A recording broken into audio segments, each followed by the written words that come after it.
Hello and welcome to some more Star Citizen. The next major patch is Alpha 3.7 for the Persistent Universe. It is pegged to be released to live at the end of September 2019, and there have been some major roadmap changes to this patch with CIG's adoption of staggered development. So let's take a look at the individual features for patch 3.7 and what they're actually adding to the Persistent Universe. Caves are being added to planets and moons to be explored by players. Caves are built from modular pieces that the procedural generation system sort of lays out, and caves can be used as locations for missions, loot, locations for harvestables and minables. Some caves might be abandoned, others could contain NPCs.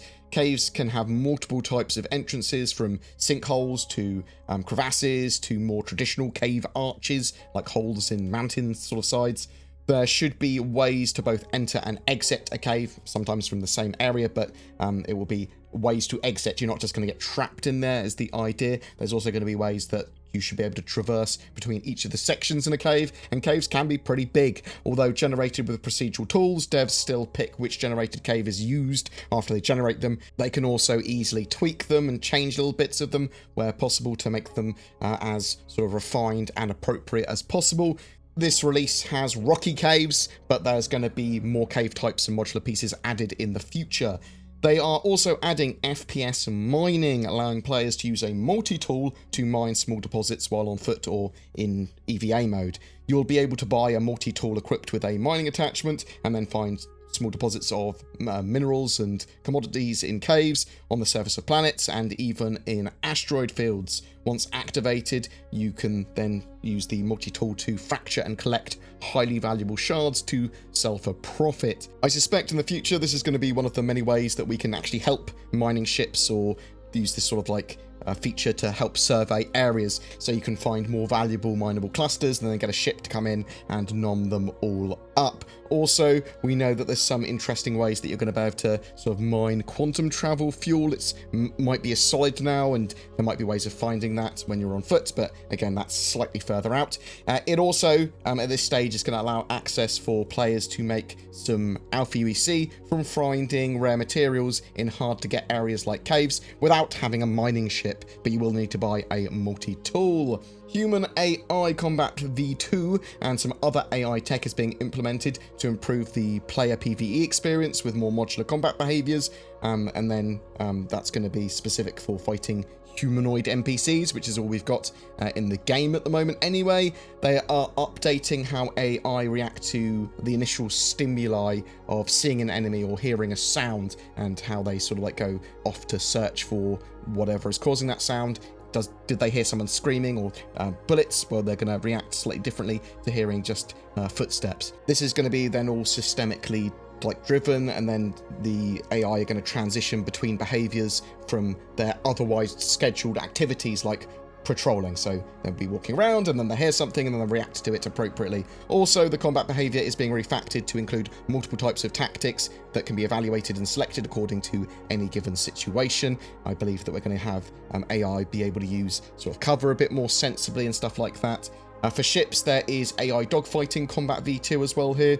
So this is the second iteration of average ship AI combat, including behaviors like skill differentiation per faction. This is going to create a more diverse combat experience based on whether you're fighting pirates or security forces or whatever.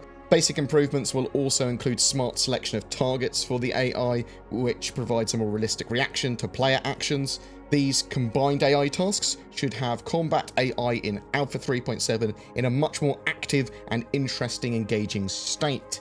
The long-awaited mission sharing feature is now confirmed for 3.7, allowing players to share a mission with their party members, and for members to see and complete all shared objectives and then share in the rewards for that mission. The last we heard is that the party leader will have access to any of the missions that the party members have, and then they have to share those with all the party members as the active group mission.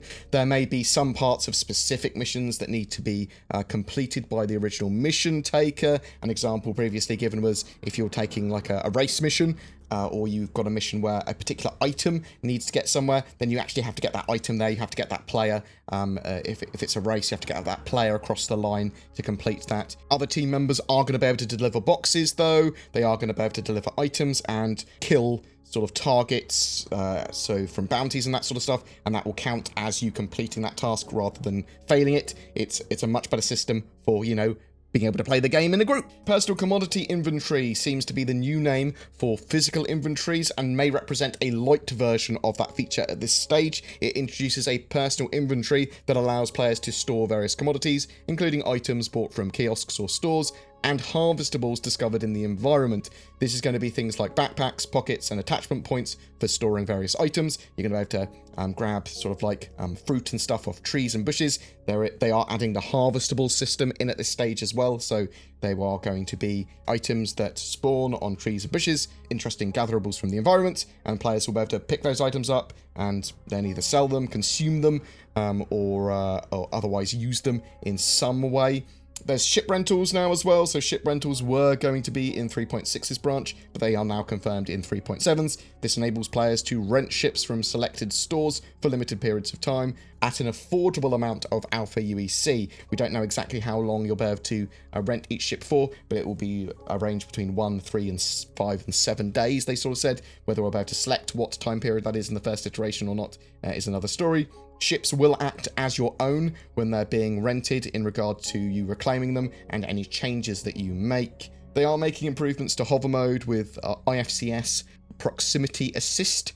So this will automatically detect when you're close to obstacles and slow your ship's acceleration down and allow for softer, more finer control. You are no longer going to be a helicopter in all the ships in the game, which is great because you're not a helicopter, you're a spaceship. And this feature will be intelligent in how it works and won't limit the player from flying at high speed while low to the ground, but rather this activates only when the player is trying to fly slowly.